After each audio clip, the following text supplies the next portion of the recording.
Hello everyone, welcome to this video. In this video, we shall be seeing question from December 2016 of CSIR UGC NET and which is of 4.75 marks.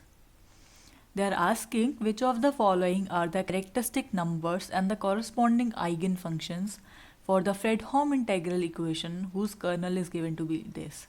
That means they are asking characteristic numbers are basically the eigenvalues, right, and the eigenfunctions of the given equation. So our equation, they have given it to be Fredholm homogeneous equation, right? So our interval is from 0 to 1. Therefore our equation would something be like, if our unknown is gx, so we can write it as lambda integration from 0 to 1 between the interval, then kernel gt dt.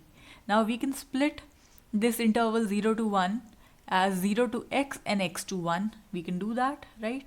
X lying between 0 to 1. Because our kernel is given to be a step function or the piecewise function, right? So in the interval 0 to x, we have the variable t. So t is strictly less than or equal to x. So when t is less than or equal to x, that means we are talking about this function. So we'll substitute this value over here. Similarly, in the other case where t is greater than x, so t is greater than x, that means the first case, so we'll put x plus 1 into t over here. So our g of x becomes this, right? Now, in order to solve this, what we do is we convert this integral equation into the corresponding differential equation. For that, we will differentiate it with respect to x and we'll apply the Leibniz rule. What is that? That means in the left hand side, we simply derivate g of x, that would be g dash x, and the right hand side, we apply the Leibniz rule, lambda as such, integration from 0 to x, then the partial derivative of this thing, the first term, with respect to x, so that will give us t plus 1 into gt dt, this term. Then the derivative of upper limit with respect to x, so that would be 1, and substituting x in place of t. So lambda into 1 into x plus 1 into x into gx, that would be the second term, and third term would be the derivative of lower limit. What is lower limit? 0. So derivative of lower limit is 0. So this term is 0. Come to the second term, we'll do the same with it. Lambda as such, integration from x to 1, partial derivative of this whole term with respect to x, keeping t and everything else constant. So it would just be t gt dt because derivative of 1 would be 0. So we have lambda integration from x to 1 t gt dt plus the derivative of upper limit, that is 1 with respect to x. So derivative of constant is 0, so this whole term becomes 0, and minus of lambda as such, the derivative of lower limit, and lower limit is x, so its derivative would be 1, and then we have all these terms replacing t by the lower limit, that is x. So x plus 1, x and g of x.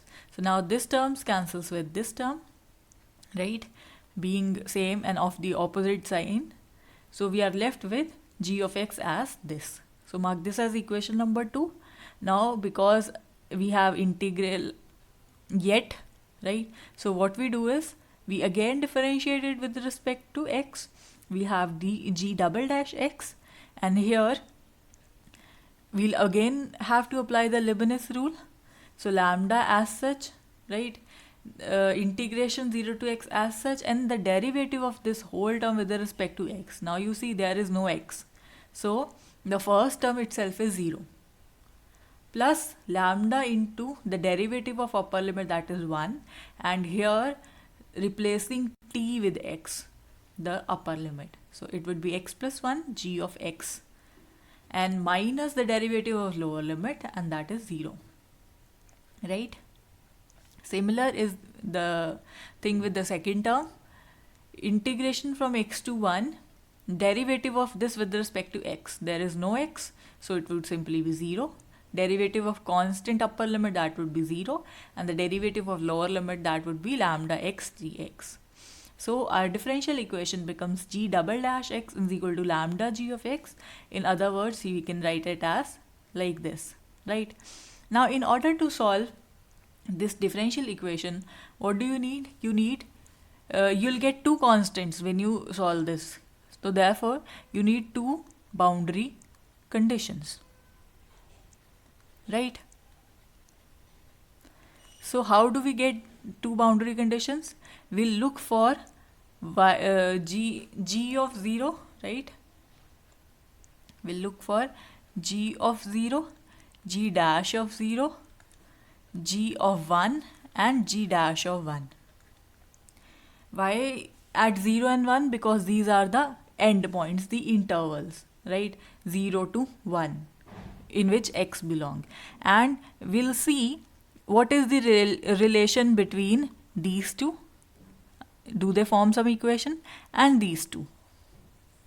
In some cases we get a relation in between these, and in other cases we'll get either this as constant or either this as constants. So when you get a combination of these two, you'll call them as mixed boundary conditions. And when you get only one of them, like this g of 0 as some constant, then you'll call it, or g of 1 is equal to constant, then you call it Dirichlet boundary condition.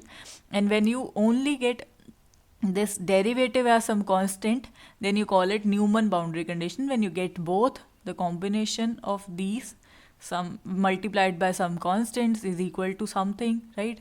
That is called mixed boundary condition. So let us see what do we obtain in this case. So we'll calculate g of 0. It comes out to be this, and g dash 0, g dash x is this. So when you put x is equal to 0, this integration is from 0 to 0, so this whole term becomes 0. And here lambda integration from 0 to 1, here there is no x, so it comes as such. So now you see they both are equal. So that means you can write g of 0 is equal to g dash of 0, or you can write it as this. So we have mixed boundary condition for the left boundary point. So let us see for the second. G of 1 would be this. When you calculate it, when you put x is equal to 1 in equation number 1, and you'll get g dash 1 as this when you put 1 in this equation, right? Equation number 2.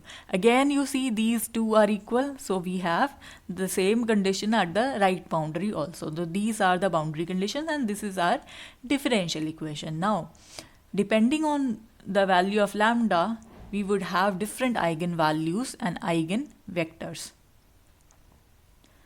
So we'll take three cases: when lambda is 0, when lambda is positive, when lambda is negative. So when lambda is 0, this equation becomes g double dash x is equal to 0. So when you integrate this, you'll get g dash x is equal to some constant, or when you again integrate this, right, you'll get this. Now we need to determine what is the value of a and b.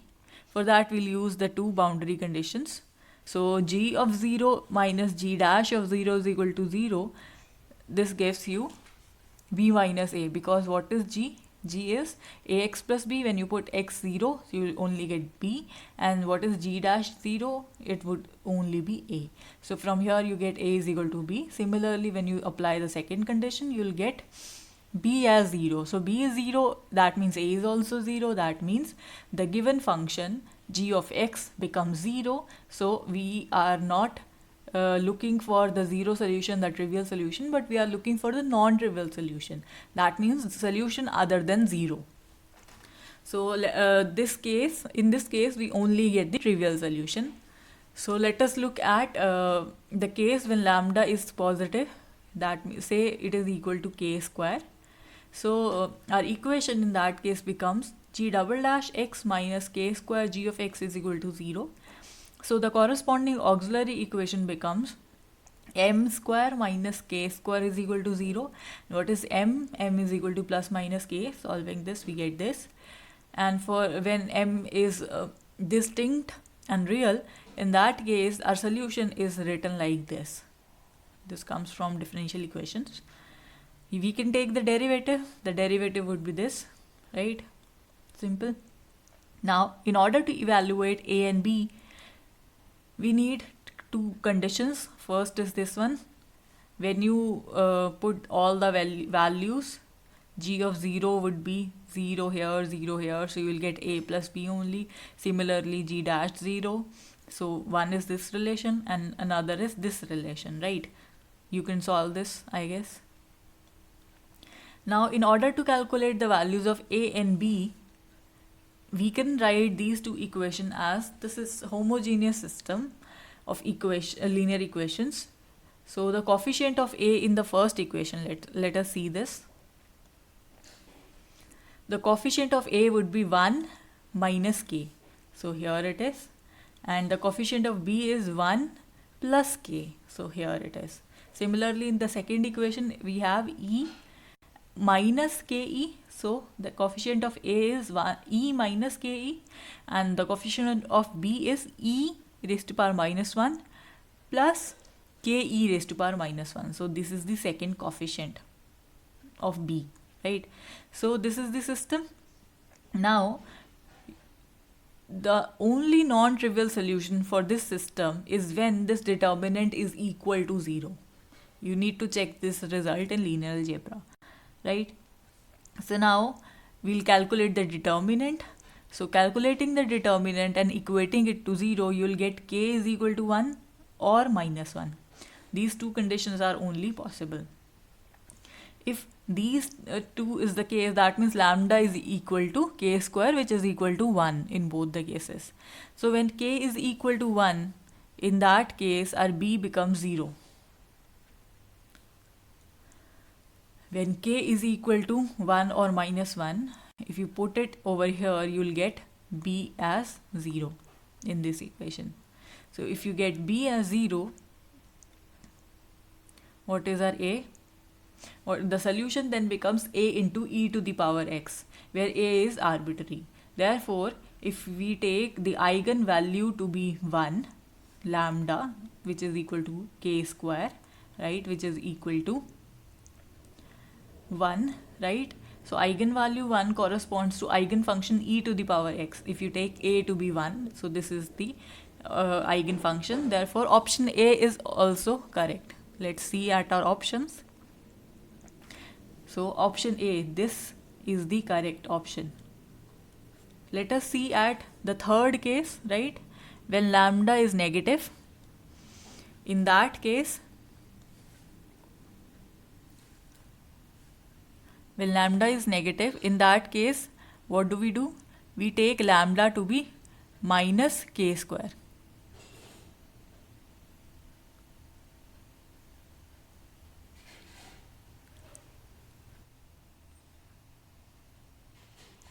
So when lambda is minus k square, k is not equal to 0. In that case, our equation becomes g double dash x plus k square g of x is equal to 0. Or the corresponding auxiliary equation becomes m square plus k square is equal to 0. And m is equal to plus minus k, eta k. Now for this complex values, we have a solution like this. G of x is equal to a cos kx plus b sin kx, right?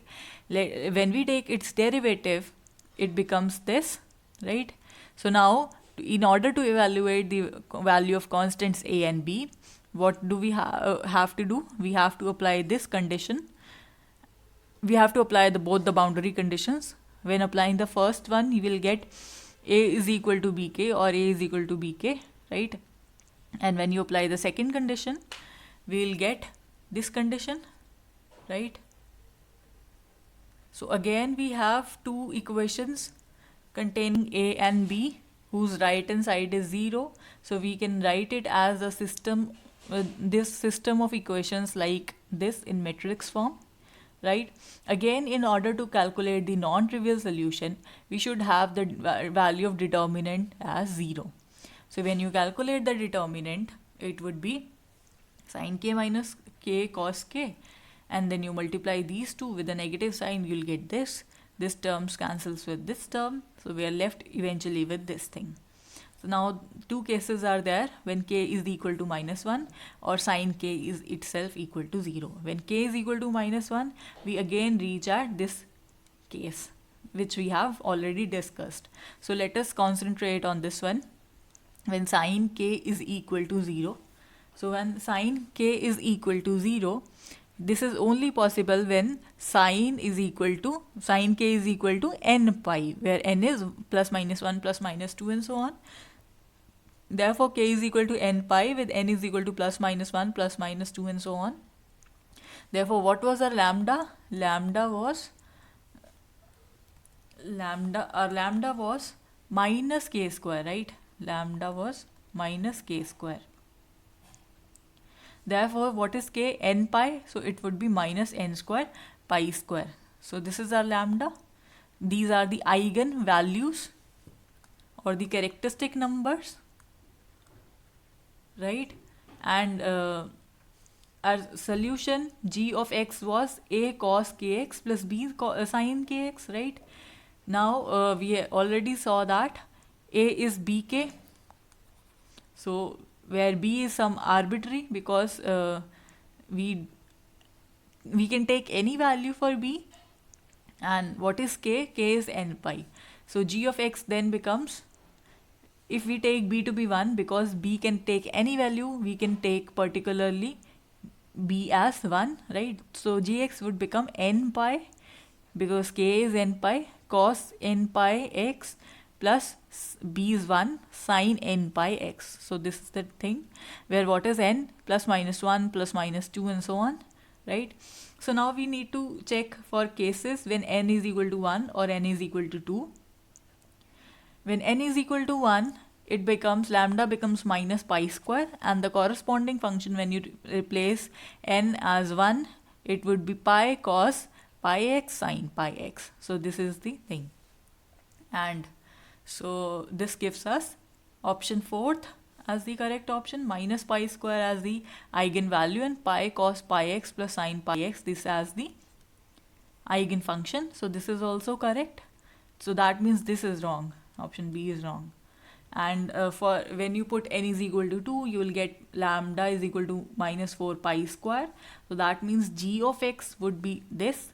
But here the eigenvalue is correct, but the eigenfunction is not correct. So this is not the correct option.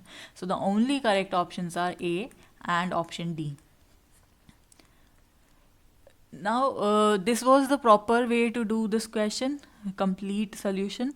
But in question, if you are given these options, so you can go according to them. How you can do it? You can simply, when you have calculated your differential equation, then you simply take the value of lambda to be 1. In this case, you take the value of lambda to be minus pi square. In this case, you take value of lambda to be minus 4 pi square, and then solve to calculate the values of eigenfunctions. In that case, suppose at some point here doing the calculations, you have a doubt or confusion that which is the eigen function or is it correct or not. In that case, you'll be ruling out the wrong options and correcting, choosing the correct options.